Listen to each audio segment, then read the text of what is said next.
พี่น้อง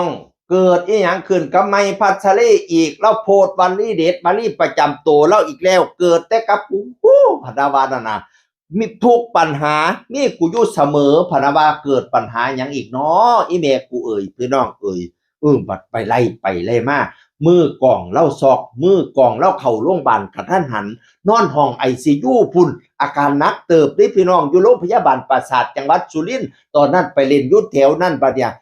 ซอกเขาโรงพยาบาลกับทหารจูจ๋าหาเล่นสิไปหามือกล่องมาแต่ใดดับทีเนี่ยพี่น้องเอ่ยคือจังสิหาท่านล่ะเพิ่นนี่เฮาบ่มีตัวสำรองบ่มีมือหนึ่งมือสองดิมีผู้เดียวพี่น้องเอ่ยโอ้ยแล้วก็เลยได้โพสต์ว่าเกิดแต่กับกูทุกปัญหาน่ะนี่กูอยู่เสมอจูจ๋าหาเล่นหาบ่ทันแล้วก็เลยโทรไปหาเพี้ยวเผาแสงทองพี่น้องแล้วก็อันถ่ายรูปตอนแล้วโทรไปแล้วบัดวิดีโอคอลไปแล้วก็เขียนว่าขอบคุณหลายๆเด้อเท่าให้อาจารย์มือกองวงมาซอยแบบด่วนมากๆหากันแบบด่วนอาจารย์เพิ่นอยู่แถวนี้พอดีพะนะว่าแพ้วพราวส่งมือกองมาซอยเพิ่นอยู่แถวนั้นพอดีเพิ่นเป็นลำซิ่งคือกันเนาะรุ่นราวกับประมาณเดียวกันดีแล้วละฮักกันไว้ดีกว่าสร้างกันสามัคคีกันไว้พี่น้องเอ้ยน้ำพึ่งเรียกเสียพึ่งปลาย่ำเฮามีปัญหาเพิ่นก็ซอยเฮาย่ำเฮามีปัญหาเฮาก็ซอยเพิ่นฉะนั้นแล้วฮักกันไว้พี่น้องเอ๋ยให้ยาวๆไว้คือดังสายโทรเลขบัดยามเกิดเหตุร้อนยังสิได้โทรหาซั้นตั่วเนาะสามัคคีกันไว้คือดักข้าวเหนียวปั่นแกนอย่าได้แตกเพ่มางดังน้ำถึกข้าวเหนียวซั้นตั่วเนาะหักแพงแบ่งปันกันพี่น้องเอ๋ยโทรไปหาแพ้วเผาก็ส่งมือกล่องมาซอยบัดนี้แล้วแพ้วเผาก็เม้นตอบว่าสู้ๆนะคะกำลังใจค่ะ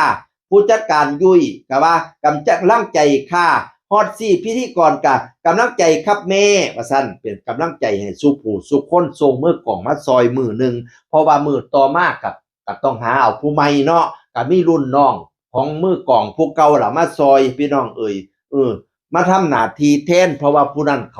าโรงพยาบาลอยู่มือกองนั่นก็โอ้ยจูจ๋าหาแลนตอนแรกนั่นป่วยนั่นเข้าโรงพยาบาลตอนแรกนั่นซอกบ่ดีขึ้นแล้วดิน้อยบ่ทันโดนว่าซอกอีกพะนะว่านั่นน่ะจนว่าได้เข้าห้อง ICU แต่ว่าเขาเจ้าก็ไล่เบิ่งอาการดีขึ้นเรื่อยๆแล้วล่ะเมียเพิ่นก็เป็นกำลังใจให้ตลอดพาย้ายมาจากโรงพยาบาลปราสาทจังหวัดสุรินทร์บัดนี้ย้ายมาอยู่ราชพฤกษ์ขอนแก่นแล้วอยู่แผนกหลอดเลือดสมองสงสัยมีอาการทางสมองให้ส่วงให้เศร้าซะเด้ออาจารย์มือกองเอ้ยปัดไปซะเด้อแนวบ่ดีนั่นปัดไปซะเด้อเคาะเจ็บแข้งเบี่ยงซ้ายใหญ่มาใส่ทั้งขวาเคาะเจ็บทั้งหลังเจ็บทั้งหน้าเจ็บทั้งแขนทั้งขาเก้ากะงอนปัดไปซะเด้อเคาะลมแต่ปีกายเคาะไตแต่ปีก่อนเคาะลมโตซ้ำควายเคาะไตโตซ้ำสร้างให้ไก่ข้างดอกหางคิงปัดไปซะเด้อโตนกฮูกมาปลูกเอาขวัญโตตะวันมาปันเอาสิ้น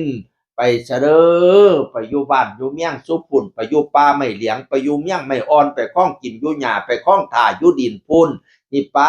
10 ปีอย่ามาถามกินข้าว9 ปีอย่ามาถามนอนน้ำเท่าข้าวสารออกดอกข้าวตอกโป่งใบพุ่นซุ่มเจ้าจังคอยมานี่ไปอย่ามากวนลูกกวนหลานอย่ามากวนอาจารย์มือกองให้เจ้าสวงเจ้าเศร้าซะเด้ออาจารย์เอ๋ยให้เจ้าอันแจ้งปันดาวให้เจ้าขาวปานฝ่ายความเจ็บยาสุใดความไข่ยาสุมีแนวใดบ่จบข่อยสิสีแนวไว้บ่ดีพอสิล้างให้ขาวงามแจ่มหอยอย่างหยดจ่อยน้ำกลอย่าได้มีนับแต่นี้ไปแลกแหกแต่นี้ไปหน้าให้หอมเนียมทุกบาดกลมให้หอมอมทุกบาดเงยให้สว่างให้เศร้าซะเด้อจากเสียงอื่นโคตรเก่ามาสู่ฟังสวัสดีครับสวัสดีครับ